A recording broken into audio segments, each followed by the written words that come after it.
Vamos, tal, né? Aí estamos hoje aqui, hoje é dia 12, e vou fazer uma apresentaçãozinha daquilo que nós falamos anteriormente, no último assunto, que dentro do compêndio do mestre Balsam. Então, nessa luna de slide, ele estava falando, então, esse é o ser humano manifesto pelo ego, justamente que ele estava falando de todas as qualidades do ser humano. Todas assim, entre aspas, né? Pelo menos a explanação que ele estava falando. E nessa eu tirei essa parte aqui, né, porque é para a gente dar a sequência do que vem em seguida, dentro dessa parte aqui. Então, o mestre Trinjaruma, mestre Bálsamo, fala aqui, então esse é o ser humano manifesto pelo egocentrismo. O ego que anula a perspectiva do seu próprio espírito. Eu me encaixo dentro dessa questão, como ser humano, ok? Então, esse é o ser humano, manifesto pelo ego, que anula a perspectiva do seu próprio espírito, que se distancia a um ponto de perder-se do caminho. Bem, eu não chego a me perder do caminho, mas dentro da responsabilidade que me cabe, provavelmente sim. Né? Responsabilidade como um presidente de um templo. E exteriorizando isso para os meus, para a sociedade, para a família, mas, pessoalmente, eu reflito muito aos valores que exigem de cada um de nós uma posição dentro de uma consciência crística,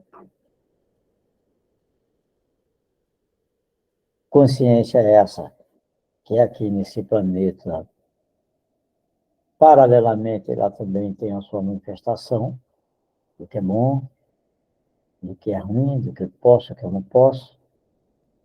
Mas eu avalio também de não ter medo, a questão de não ter medo. Medo no sentido assim, será que eu estou fazendo errado?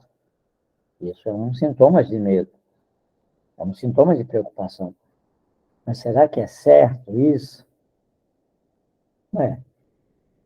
Eu só vou saber se é certo ou errado algum dia. Então, eu penso assim que eu não deveria me preocupar com isso. Eu imagino, né? Aí vou mais além. Continuando o Trino Jaruan, ele fala: busco falar da maneira mais ampla possível o sentido desse conhecimento, desses conhecimentos. Então, essa é a doutrina do amanhecer, é isso e muito mais. Hoje, meus mestres, nós temos no Vale a síntese do mundo. Ou seja, nós temos no Vale o processo que consiste em reunir elementos diferentes e fundi-los num todo coerente,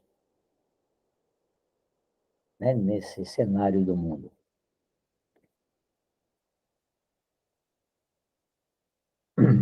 A partir dos nossos filhos,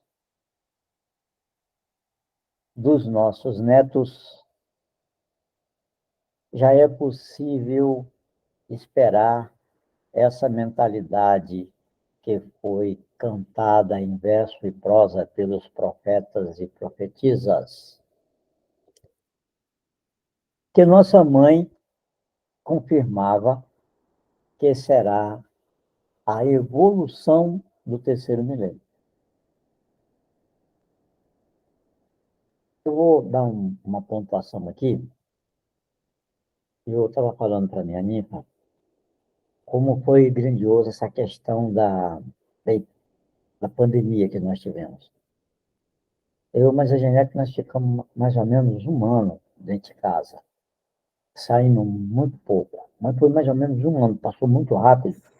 E eu estava envolvido com muitos estudos da doutrina, fazendo muito trabalho, fazendo material, e ela fazendo as coisas dela, a gente dentro de uma casa, e graças a Deus nós não entramos, não ficamos tedioso, porque a gente, né, ambos estava ela com a terapia e eu com o estudo da doutrina. Pois bem, quando a nossa mãe afirma, né, que a mentalidade que irá surgir, né, que será a evolução no terceiro milênio, quer dizer, um mundo mais de compreensão, e às vezes eu olho para o horizonte e não me enxergo. Outras vezes eu olho e enxergo. O que que o horizonte é para mim? Quando eu vejo no comportamento de um jovem, por exemplo, eu tenho um filho aí na idade de 19, 20 anos, que me dão verdadeiros exemplos de compreensão, de entendimento das coisas. E vejo que eles ficam tentando, às vezes, compreender o meu comportamento, de julgamento, de raiva, de mais porque, por exemplo, talvez eu estou chateado com os ditames das leis que nos ampara dentro do Estado, que às vezes parece tão agressiva, né, a nível de impostos, de cobrança disso, ou... Bem, eu sei que, de repente, eles me dão um exemplo, né? E que, ao mesmo tempo, é tão contraditório que a gente vê tanta gente, jovens, principalmente espíritos dentro de uma roupagem mais madura, que quebra qualquer linha de comportamento.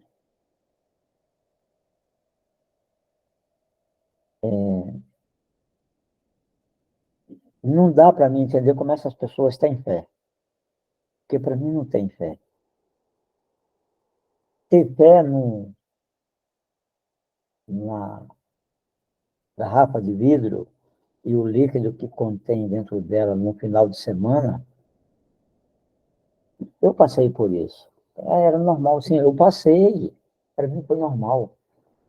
Mas depois de um determinado tempo, isso passou, deixou de ser importante para mim, porque eu fui esclarecido o tanto que isso faz mal.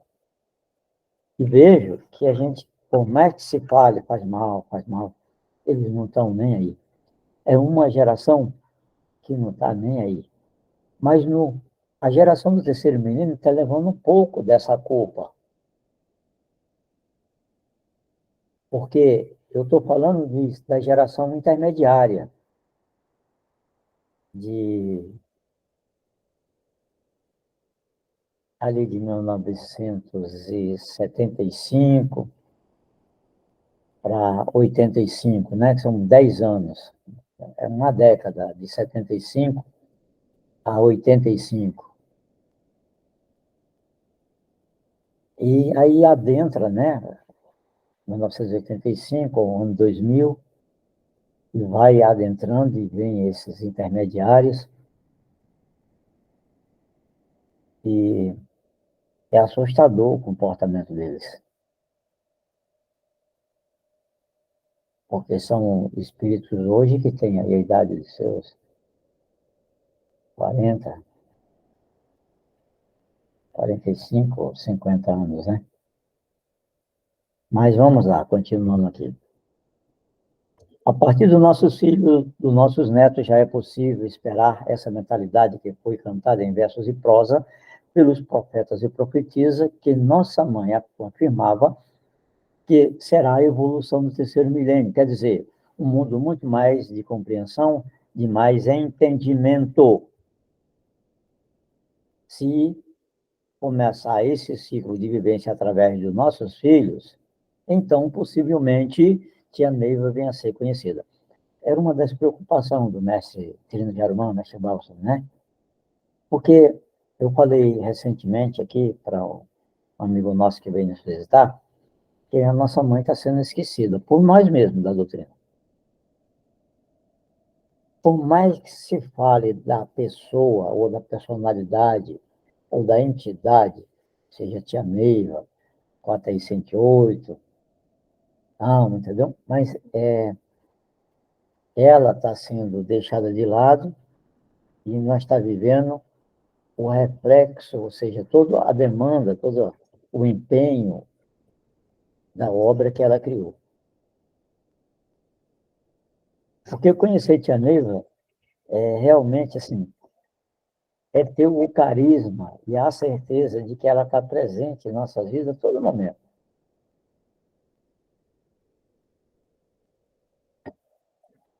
Para mim, talvez seja mais fácil falar da Tia Neiva, porque eu tive um momento da minha vida com aquela mulher.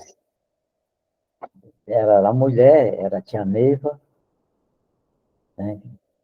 Até um dia que ela falou um palavrão, eu digo, pô, então ela virou para mim uma pessoa normal, tá? Mas ela não falou para mim, eu digo, ela come feijão, rapadura, farinha.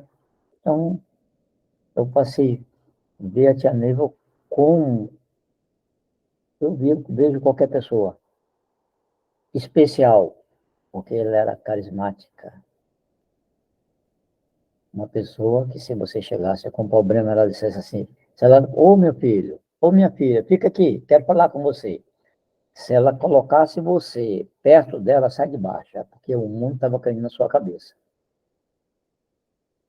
Um dia, eu estava passando um momento, para mim, muito delicado, muito delicado. E olha que eu trabalhava. E, sabe, aquela pressão violenta dentro de mim, um problema financeiro, problema conjugal, e etc., e aquela coisa, eu só sei que eu trabalhava muito. Aí eu estou passando na casa grande, ela estava sempre deitada numa rede, eu cheguei perto dela, digo, eu vou passar perto da tia Neiva e vou perguntar alguma coisa para ela, dizer para ela que eu não estou mais aguentando.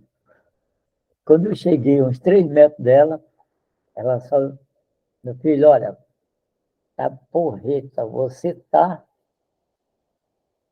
Pronto, ela só bastou falar.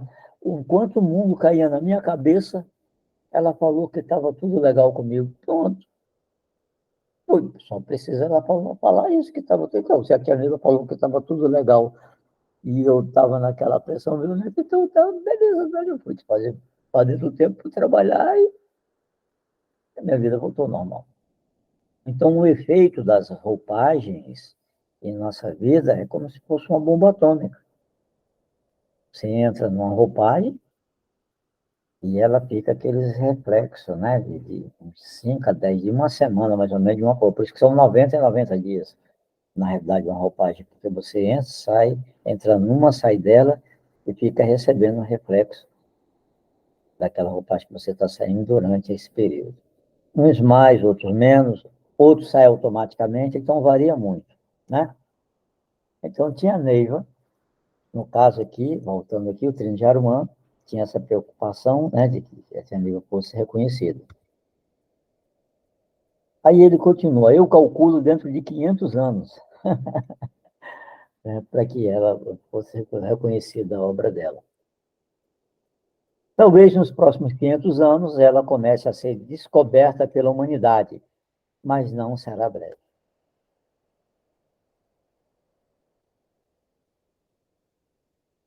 Quando ele fala assim, descoberta pela humanidade, porque, na verdade, isso que nós falamos aqui, todo esse conteúdo, né, que a gente encontra aí, e vem já esse tempo falando, tudo, né, a gente tem que voltar a atenção para a Tia Neiva, foi através dela.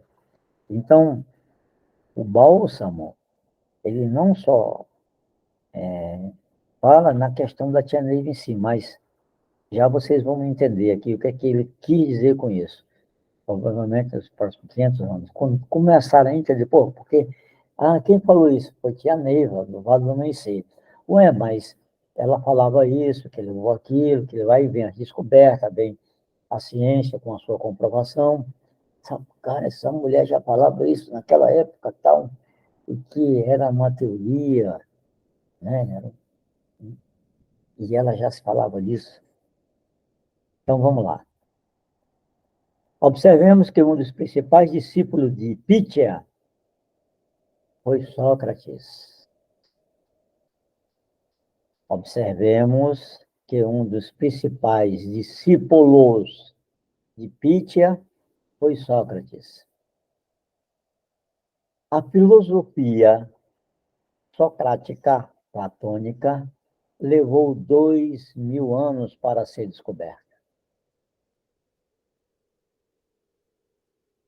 Jesus Cristo, até hoje, é o mais ilustre desconhecido do planeta, embora o espírito mais falado é o mais desconhecido. O sentido dos oráculos nunca foi revelado.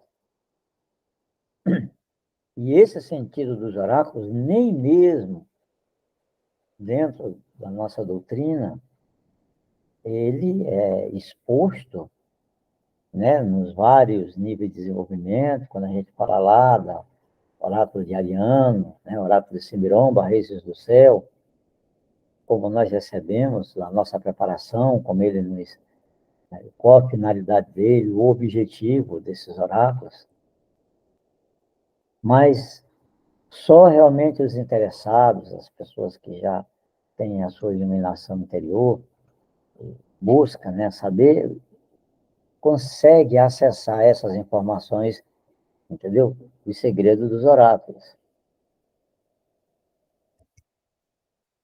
Então, o sentido dos oráculos nunca foi revelado, a não ser por pequenos grupos secretos, que também vivem seus conflitos, por não entenderem uma transcendência dessas razões. Qual a razão da existência dos oráculos? Por quê da existência dos oráculos? Qual o objetivo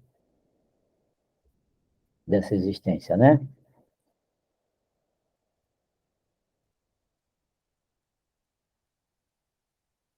Muito claro quando ela diz, quando Tia Neiva diz, no descortenar desta visão, sinto renascer o Espírito da Verdade. Na mesma segurança de Jesus diante de Pilato, quando disse, eu não vim a este mundo senão para dar testemunho da verdade. Enquanto a Tia Neiva, ela nos disse, no descortinar desta visão, sinto renascer o Espírito da Verdade. Que é o Espírito da Verdade? Vem na figura do doutrinador. Manar, curar, doutrinar, dentro da missão, dentro do que nós viemos fazer. Qual é a missão do Jabá? Ação direta, na cura dos obsessivos, dos cegos, dos mudos e dos incompreendidos. Ela, continuando, ela a mesma verdade, só que dentro de uma dinâmica. Quer dizer, a Tia Neiva, o Tríado de Jarumã faz um paralelo entre o que Tia Neiva fala, no descortinar dessa visão, sempre renascer do Espírito da Verdade. Jesus Cristo fala, eu não vim a este mundo, senão para dar testemunho da verdade. Né? Só que em posições diferentes. Jesus Cristo falou diante de Pôncio Pilato, e Tia Neiva, né, relata para nós outros. Aí é ela a mesma verdade, só que dentro de uma dinâmica. Qual é a dinâmica? Onde uma cultura científica veio acompanhando. E que cultura científica é essa, mestre Wilson? É quando você fala do meu sol interior, dos terrenos da natureza, entendeu? Então,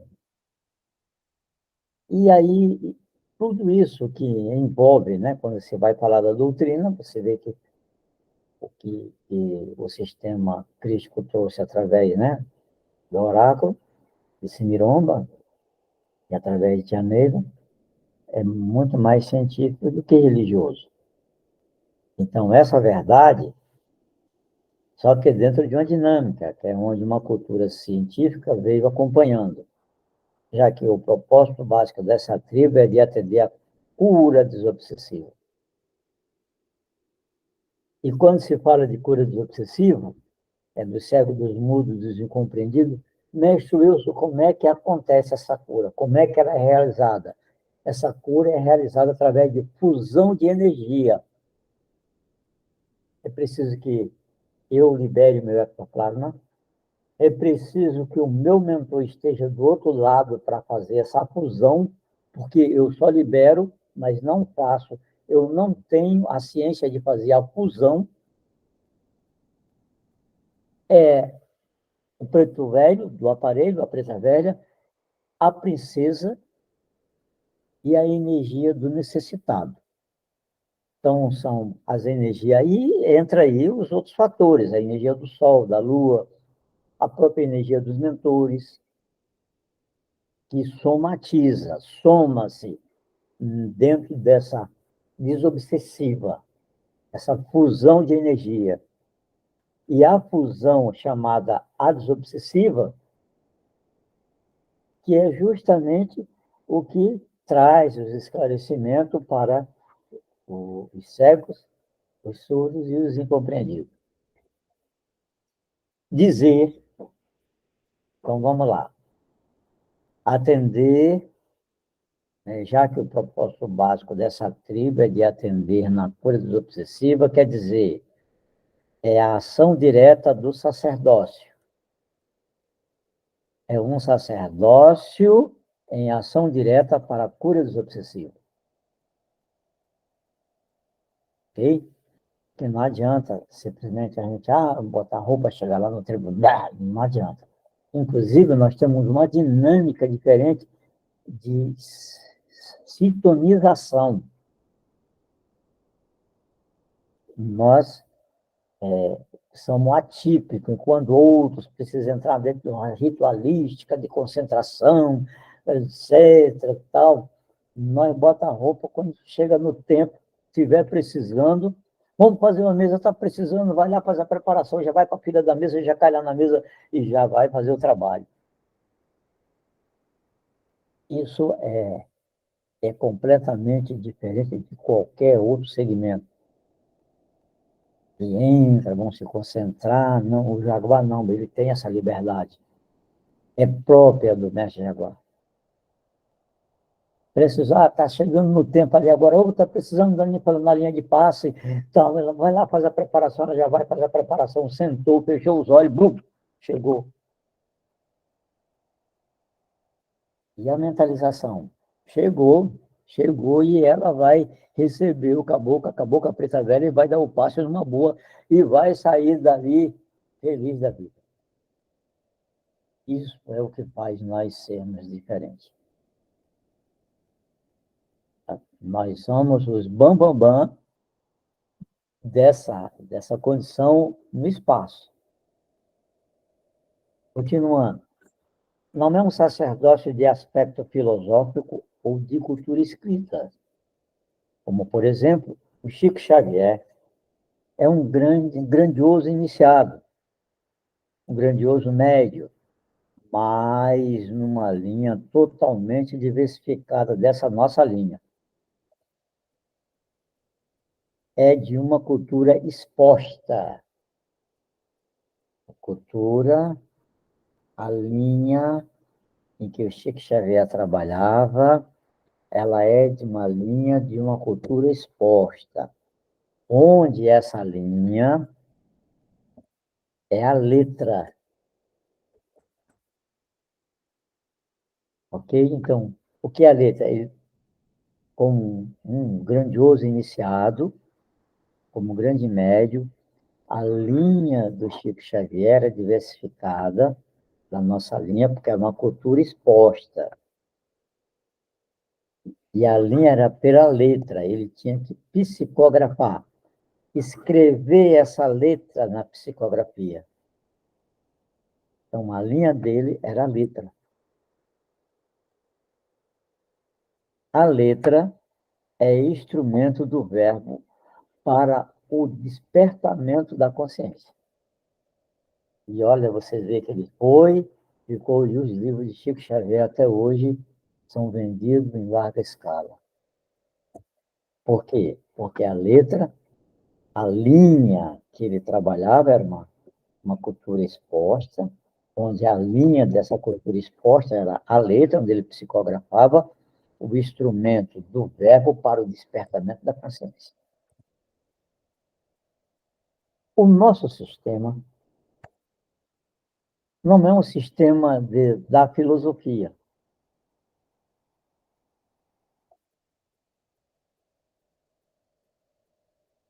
ok? É o verbo, o nosso sistema é o verbo manifesto em ação direta. Esse verbo, ele vem pela incorporação do mentor no aparelho, no médio. Vem pela doutrina do doutrinador.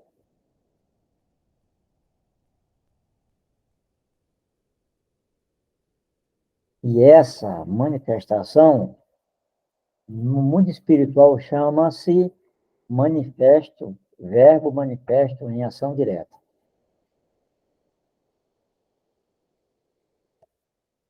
Atingindo causa para a reflexão do efeito.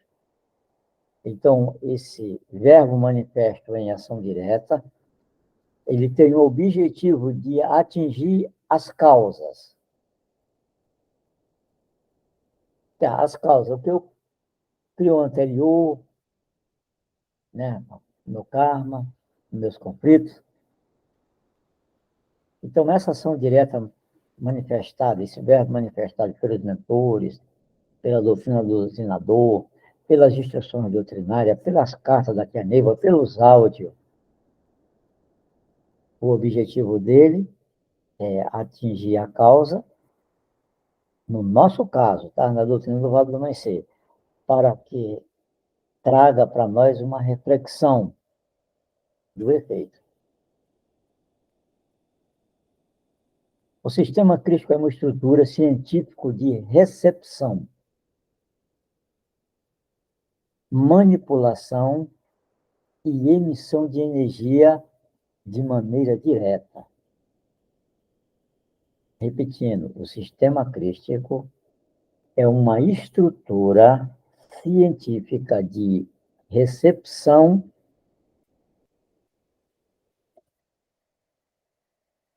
manipulação e emissão de energia de maneira direta.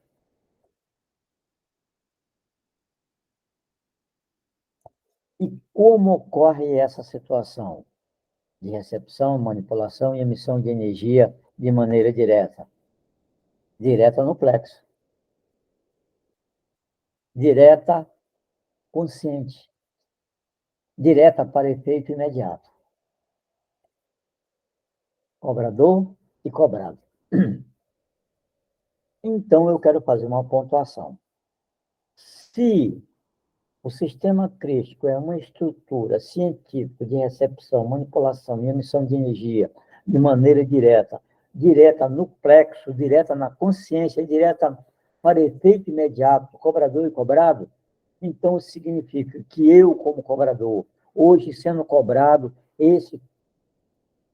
esse cobrador, né, porque no caso eu cobrado, esse cobrador que me cobra, no caso o meu filho, ele tem que ter como filho a mesma consciência daquilo que eu prego dentro de casa, na minha vida como exemplo.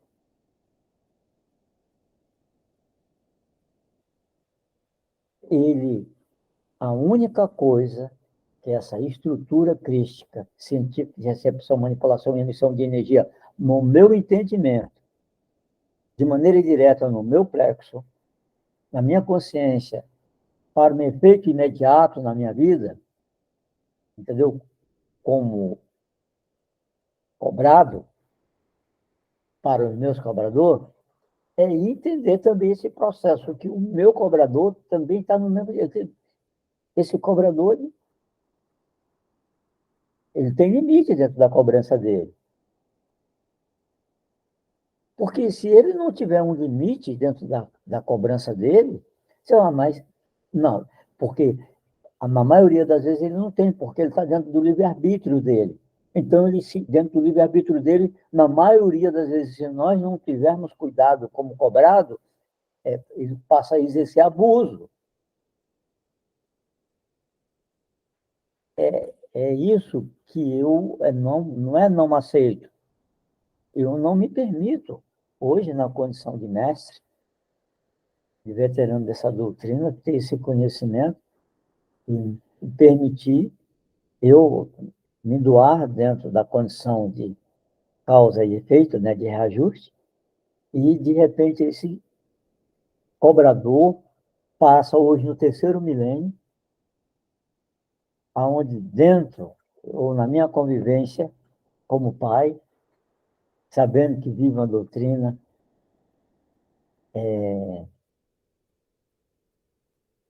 vivos esses ensinamentos, e, de repente, dentro da minha casa começa. Então, ele está saindo da linha de regra, pelo livre-arbítrio dele. E eu serei muito inconsequente se eu permitir isso, entendeu? Como cobrado. Eu serei muito inconsequente. Porque aí eu vou sofrer os desatinos da cobrança dele, do abuso da cobrança dele, daquilo que está fora do contexto da dinâmica de reajuste. Então, esse caso não é de agora que eu tenho refletido, eu estou amadurecendo isso já há algum tempo, uns 10 anos na minha memória, porque tem uma carta do Pai Seta Branca que fala que quando você, o Jaguar, decidir entre o bem e o mal, que seja convicto, sabendo refletir bem o preço do bem e do mal na vida dele. Quais as consequências? E vai mais ainda, tem outra carta que ele também fala dessa questão de cobrança, né? Entre cobrado e cobrador. Então, essa pontuação que eu estou fazendo é nesse sentido, que a gente tem que prestar bem atenção para não estar se sujeitando, dentro do livre-arbítrio, a um reajuste que, dentro da dinâmica de reajuste, a gente esteja sendo usurpado no nosso direito de cobrado pelo livre-arbítrio do cobrador. Aí, mestre Wilson, isso acontece sim, acontece. Então, por isso que eu digo, eu prefiro ficar longe. Você vai me cobrar longe. Para mim, para que eu não fique exposto a esse campo de energia. O sistema crístico é uma estrutura científica de recepção, manipulação e emissão de energia de maneira direta, direta no plexo, direta no consciente, direta para o efeito imediato, cobrador e cobrado, perseguidor e perseguido. Não se idealiza, não se cria tecnologias filosóficas, não há discussões filosóficas, não é um grupo que dispõe de toda uma infraestrutura de mecanismos já preparados, precisos. O paciente chega, não há como mudar. Passa nos tronos, comunicação e desobsessão. Quem decide? A entidade decide.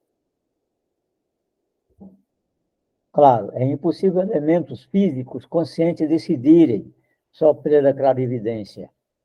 Então, a entidade, de posse de um nome e idade, tem imediatamente acesso ao quadro espiritual para ter noção do que pode ser feito, do que deve ser feito, respeitando as leis, os princípios. E aí indica, passe nesse trabalho, naquele trabalho. Já de outra vez que o paciente vem, a entidade verificando o quadro já percebe e indica, não, esse. Quando ele diz esse e aquele, ou então indica para todos os trabalhos. Vocês perceberam, né, que tem uns, e essa questão é delicada, que mais na frente a gente vai ver quando indica um médium consciente ali acompanhando alguém da família, um amigo, tá? Não, mas não, a entidade não pediu para passar em todos os trabalhos, temos que ter muito cuidado com esse tipo de, né, de orientação. Se a entidade falou, passa só ali, passa só lá, não insista, mas a entidade falou para mim, para você, né? Então, o Treino de Aruan fala disso também aqui. Então, já de outra vez, o paciente vem e a entidade verificando o quadro já percebe e indica, não, esse é aquele, ou então indica passar em todos os trabalhos. Já repetidamente a entidade diz, tudo bem, já pode ir embora. Por quê? Porque são as leis de causa e efeito, é muito preciso. Por ser crístico, por ser regido realmente por leis divinas, não há meio termo. Não deve haver interferência, não deve haver transgressão, porque tão importante quanto o cobrado, também é o cobrador. Tão importante quanto o perseguido, também é o perseguidor. Então, aí eu deixo uma interrogação dentro do que eu estava falando lá atrás há pouco. Será que dentro dessa questão de cobrador, cobrado, né, de perseguido e perseguidor, hoje, já que esse cobrado, né, mestre Deus cobrado, né, que sou cobrado pelos espíritos encarnados e desencarnados. Mas se falando de espírito encarnado, para espírito encarnado aqui nesse ambiente, espírito cobrando de mim. Será que esse espírito que cobra de mim, ele na condição de encarnado cobrando de mim, ele também, dentro dessa dinâmica de cobrança, ele não pode fugir do parâmetro dessa cobrança pelo seu livre-arbítrio? É um caso a se pensar nisso. Então, se ele foge, da mesma forma que eu posso também fugir dessa receptividade de paga, dessa cobrança dentro do meu livre-arbítrio e da minha escolha, mas dessa mesma forma que eu posso fugir disso, então esse cobrador, dentro de seus hábitos, vícios e manias, dentro do seu livre-arbítrio, pode também anexar dentro dessa cobrança dele comigo uma coisa absurda. Então, a gente tem que estar atento, refletir sobre isso, entendeu? Para que a gente possa sempre ter um pé no chão e fazer uma reflexão sobre isso. Mestre, eu sou um pouco duro nessa questão. Porque não é de agora. Eu tenho décadas que eu venho refletindo sobre essa questão. E sou duro em algumas posições. Não é que eu não volto atrás, que eu não sou o mesmo rei. Mas eu reflito muito, principalmente quando é dos meus, né? Quando se fala de família, essa questão. Que vai abusando, sabe? Abusando, e de repente passa dos limites, e de repente você, quando vê, você sai com prejuízo que não era para você ter. Então, as coisas, né, tem que ser, por isso é que, por ser crístico, por ser regido realmente por lei divina, não há meio termo. Não deve haver interferência, não deve haver transgressão. Aí, ó. Porque tão importante quanto o cobrado, também é o cobrador. tão importante quanto o perseguido, também é o perseguidor. Mas nós, da doutrina do Vale do Amanhecer, adquirimos um hábito, e não porque eu sou vítima do passado, porque eu fiz isso, porque fiz aquilo. Sim, eu fiz ontem. Isso está adormecido na minha memória, em parte, porque eu, na minha hombridade, estou aqui para poder ressarcir isso de alguma forma. Agora, isso não significa que eu venho aqui para estar me arrastando direto. Não, não é assim. Eu tenho que gostar de mim, poxa. Não, eu estou fugindo dessa própria natureza de. Então, eu vejo que um número expressivo de médios do Vale vive em um estado de miserabilidade, de entendimento, esclarecimento da coisa, onde se coloca realmente em estado, inclusive, deploráveis de reajuste, porque se realmente se coloca numa situação, até mesmo por falta de, por não ouvir o esclarecimento, porque às vezes não amadureceu intimamente por dentro para que entendesse esse processo. Porque, veja só, não tem como eu pagar uma dívida, eu devo 10 mil, eu não tenho 10 mil. Ué, a loja que eu devo 10 mil não vai aceitar eu pagar 8, a não ser se por, por um acordo. Por um acordo. Mas, a princípio, eu devo para a loja 10 mil. O acordo é que são elas, não é na conversa. Então, né, há essas situações atípicas que a gente tem que refletir sobre isso. Não há separação, não existem seres melhores ou piores, todos são iguais. A oportunidade é igual para todos. E essa é a diferença do sistema crístico. A diferença do sistema crístico não estabelece ou divide seres. Ela é em função de todos os seres. Ela se manifesta não por interferência humana, mas por decisão divina. Ela não tem nada que se buscou em estratégia para se conduzir.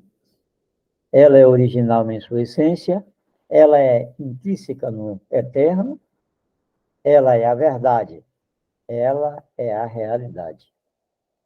Então, não há como criar ilusões em sua essência, em sua condição.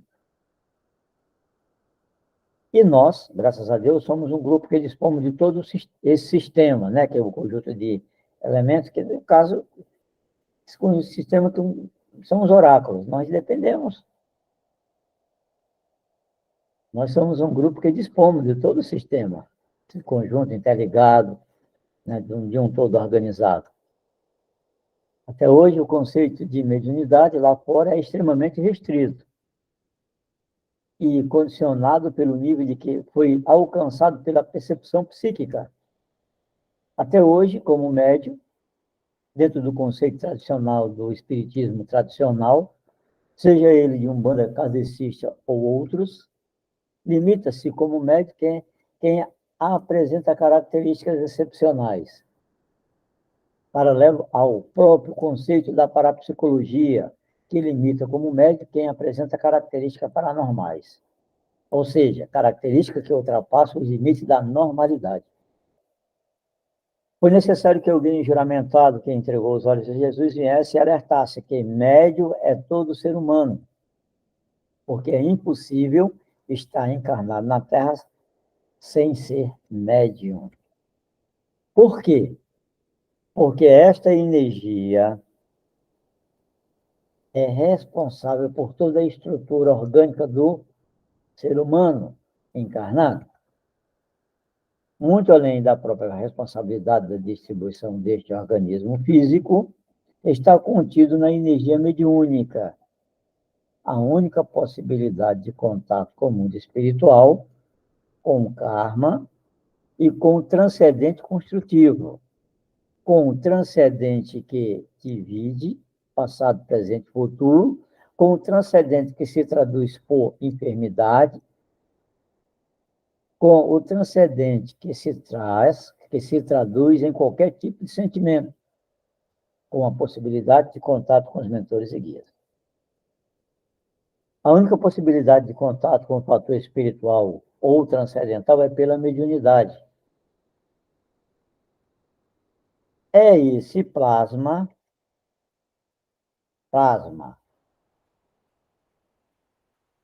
líquido do sangue que serve de matriz para hemácia, células brancas do sistema imune e nutrientes a serem transportados através dos vasos sanguíneos. Esse plasma favorece ao contato. O plasma é tão importante que, a partir do momento que a criança sai do útero, toda a estrutura do desenvolvimento do corpo compete a ele, ao plasma. Porque é a base das energias que vem para a alimentação de toda a estrutura orgânica do corpo. Depende do ectoplasma. A preocupação de tia Neiva com jovens e adolescentes separados dos adultos, da estrutura dos adultos, era justamente pela sutileza do campo magnético da criança, principalmente em sua fase de adolescência. É quando a criança, mais necessita dessa energia para o seu desenvolvimento. A estrutura cérebro-espinhal, a coluna, toda essa estrutura, está contida na energia mediúnica. Ela é responsável por toda a distribuição orgânica. Porque a sua herança, seu charme, essa energia mediúnica é a base da manifestação desta condição também. A estrutura óssea, crescimento, altura, peso e padrão. Tudo isso é dentro do processo de nascimento, né, e criação, da expansão desse corpo a adolescente, a maduro e posteriormente mais velho. Então, tudo isso, essa energia que mantém. Corria o risco de envolver jovens e adolescentes com desajustado, com desequilibrado, com pessoas portadoras de muitas correntes. Naturalmente, dependendo das correntes, esse jovem ou adolescente, é sugado um pouco além do que deveria. E essa energia que iria para esses desajustados seria fundamental para o desenvolvimento pessoal desse jovem ou adolescente. Ele ainda não atingiu o limite. A energia está francamente em evolução para o seu quadro pessoal. É quando a criança está em estado de crescimento, onde ele não poderia dispor além dos limites que ele necessita.